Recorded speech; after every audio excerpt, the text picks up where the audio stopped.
আসসালামু আলাইকুম। কেমন আছেন প্রিয় আপুরা ভাইয়ারা? আশা করছি সবাই ভালো আছেন। আলহামদুলিল্লাহ, আল্লাহর অশেষ রহমতে আপনাদের ছোট বড় সকলের দোয়ায় ভালো আছি। তো আজ চলে আসলাম খুব মজার একটা রেসিপি নিয়ে। তো আজ হচ্ছে আমি নেহারি রান্না করব। দেখতে দেখতে কিন্তু আমাদের কোরবানির ঈদ চলে আসলো। মাহে রমজানের ঈদ গিয়ে, রোজার ঈদ গিয়ে এখন কোরবানির ঈদ চলে আসছে।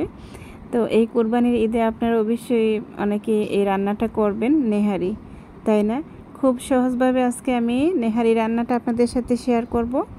কোনো মজার কোনো কমতি হবে না, সেম সেই একই মজা পাবেন আপনারা। অবশ্যই রেসিপিটা ফলো করবেন। তো এখানে আমি গরুর হইতেছে পায়ের মানে এগুলা এখানে নিয়েছি। আমি একটু বড় সাইজেরই ছিল আমার এগুলা। তো আর এখানে অনেকগুলো 2-3টা হাড় অনেক বড় বড়, তো এগুলো আমার কাটা সম্ভব হয় নাই। আর হাড়ে কিন্তু সবসময় আপনারা করবেন মানে চর্বি তারপরে মাংসযুক্ত হাড়গুলো নেবেন, তাহলে আপনারা নেহারিটা খেয়ে খুবই মজা পাবেন। তো মানে হাড়, চর্বি, মাংস এগুলো থাকলে কিন্তু খেতে ভালো লাগে। তো যাই হোক, এখন আমি এগুলা প্রেসার কুকারটাতে নিয়ে নিলাম ভালো করে ধুয়ে।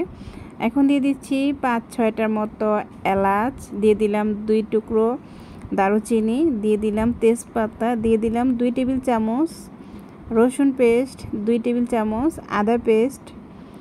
আর নেহারি রান্না করতে কিন্তু এত বেশি মশলা লাগে না। দিয়ে দিলাম পরিমাণ মতো লবণ। তারপরে দিয়ে দিব আমি শুকনা মশলাগুলো। দিয়ে দিচ্ছি 1 টেবিল চামচ হলুদের গুঁড়া।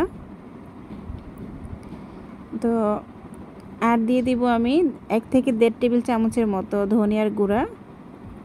শুকনা মরিচের গুঁড়া দিয়েছি 1 চা চামচ। আর নেহারি আমরা তো অনেকেই দেখা গেছে রুটি, পরোটা কিংবা দিয়ে খেয়ে থাকি। ভাত দিয়ে হচ্ছে নেহারিটা কমই খাওয়া হয়। বেশিরভাগই রুটি, ছিটা রুটি, পরোটা এগুলো দিয়ে কিন্তু নেহারি খাওয়া হয়, তাই না? দিয়ে দিলাম 1 টেবিল চামচ ভাজা জিরার গুঁড়া কথা বলতে বলতে। তো যাই হোক, তো মরিচটা কমই দিলাম। দিয়ে দিলাম আমি আধা কাপের মতো পেঁয়াজ কুচি। দিয়ে দিলাম আমি এখানে 1 লিটারের মতো পানি, ঠান্ডা পানি দিয়ে এখন আমি এটাকে একটু একটা কাঠির সাহায্যে একটু নেড়েচেড়ে মশলাটাকে মিশিয়ে দিব, না হলে মশলাটা এক জায়গায় দলা পেকে থাকবে। তো হচ্ছে এখন আমি এটাকে মিশিয়ে তারপরে হচ্ছে প্রেসার কুকারে ঢাকনা লাগিয়ে গ্যাসে বসিয়ে দিব। 30 মিনিটের মতো আমি এটাকে রান্না করব। আর যদি হচ্ছে আপনারা প্রেসার কুকারে না রান্না করেন, যদি পাতিলে রান্না করেন কিংবা ওই ডেক্সিগুলোতে যদি রান্না করেন, তাহলে আপনারা 1 ঘন্টা তো টাইম লাগবে আপনার নেহারিটা হইতে, মানে হাড়টা সিদ্ধ হইতে আর কি 1 ঘন্টা টাইম লাগবে। তো আমি যেহেতু প্রেসার কুকারে রান্না করব, আমার টাইমটা খুবই কম লাগবে। আমার 30 মিনিটে আমার রান্নাটা হয়ে যাবে। তো প্রেসার কুকার বসিয়ে দিলাম কিন্তু চুলাতে। আর আজকে হচ্ছে ছিটা রুটি দিয়ে আমি হচ্ছে নেহারিটা খাবো, তার জন্য এখানে ছিটা রুটি বানাচ্ছি। ছিটা রুটির রেসিপি কিন্তু আমার চ্যানেলে দেওয়া আছে অনেক আগে। আপনারা যারা দেখেন না অবশ্যই ঘুরে আসবেন আমার চ্যানেল থেকে। যারা আমার চ্যানেলে নাকি এখনও নতুন আছেন, অবশ্যই চ্যানেলটাকে সাবস্ক্রাইব করে লাইক, শেয়ার, কমেন্ট করতে ভুলবেন না প্লিজ। আমার আপুরা ভাইয়ারা, একটা রিকোয়েস্ট থাকলো আপনাদের মাঝে।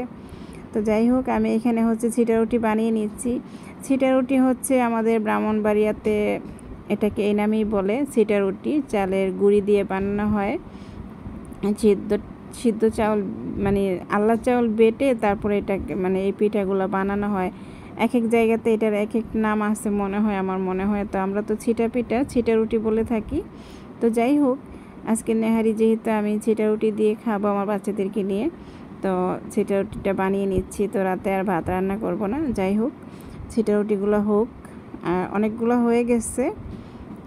তো যাই হোক, আর হচ্ছে যেটা বলতেছি, এবার আসছে কোরবানি ঈদে, সবাই এই রেসিপিটা শেয়ার করবেন। মজার কোনো কমতি হবে না, সেম মজাই পাবেন আপনারা, মানে যদি আপনারা রেসিপিটা ফলো করেন। যারা নাকি একেবারেই নেহারি রান্না করতে পারেন না, তারাও কিন্তু শিখে যাবেন। তো যাই হোক, আমার পিঠা বানানো শেষ। এখন হচ্ছে আমি নেহারিটা বাগারের জন্য দিয়ে দিলাম 1 কাপের মতো পেঁয়াজ কুচি আর পরিমাণ মতো তেল।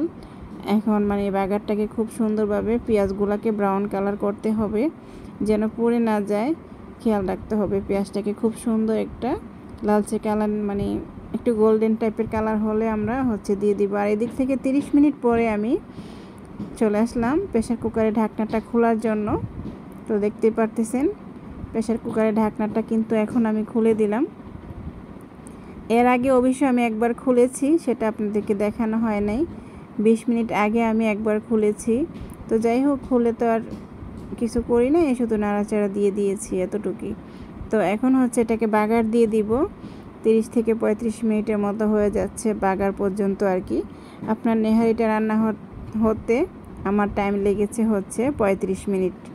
তো যাই হোক, হয়ে গেল আমার নেহারিটা রান্না। এখন হচ্ছে বাগারটা দিয়ে দিব। পেঁয়াজটাও খুব সুন্দর একটা কালার চলে আসতেছে, আপনাদেরকে দেখিয়ে দিব। আর এখানে দিয়ে দিচ্ছি আমি একেবারে লাস্টে হচ্ছে গরম মশলা। এটা হচ্ছে আমার হাতে বানানো স্পেশাল গরম মশলা। সব আপুরাই কিন্তু এই মশলাটা বানিয়ে থাকেন, জানেন আপনারা এই মশলাটাতে কি কি আছে। তো যাই হোক, আমাদের মহিলাদের একটা স্পেশাল মশলা, এটা খুব মজার এই মশলা। তো এটা অবশ্যই আপনারা দিবেন নেহারিতে, তাহলে খেতে অনেকটা মজা হবে। তো যাই হোক, একটু নাড়াচাড়া দিয়ে দিলাম মশলাটা দিয়ে। তো ওই দিক থেকে দেখবো পেঁয়াজের কালারটা কি হয়েছে। মাশাআল্লাহ খুব সুন্দর একটা কালার আসতেছে, কিন্তু দেখতে পারতেছেন আপনারা আমি চুলার জালটা কমিয়ে দিয়েছিলাম। তো খুব সুন্দর বেরেস্তার কালারের মতো চলে আসছে, দেখতে পারতেছেন। এখন বাগারটা দিয়ে দিলাম।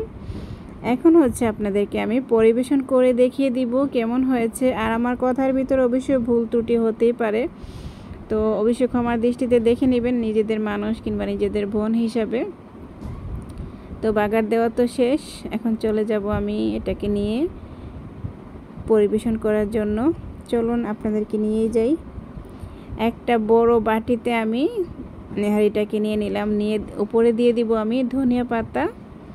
ধনিয়া পাতাটা না দিলেও পারেন, অপশনাল, একটু সুন্দর লাগার জন্য দিলাম আর কি, ডেকোরেশন করার জন্য। দিয়ে দিচ্ছি পেঁয়াজ বেরেস্তা। পেঁয়াজ বেরেস্তাটা দিয়ে একটু সাজিয়ে নিলাম মনের মতো করে। তো খাবই তো এখন, তো আপনাদেরকে তো আর খাওয়াতে পারলাম না। আপনারা অবশ্যই রান্নাটা করবেন, এটা এই নেহারিটা রান্না করে রুটি, পরোটা, পিঠার সাথে খেতে পারেন কিন্তু। তো যাই হোক, সবাই ভালো থাকবেন, সুস্থ থাকবেন। আল্লাহ হাফেজ, আসসালামু আলাইকুম।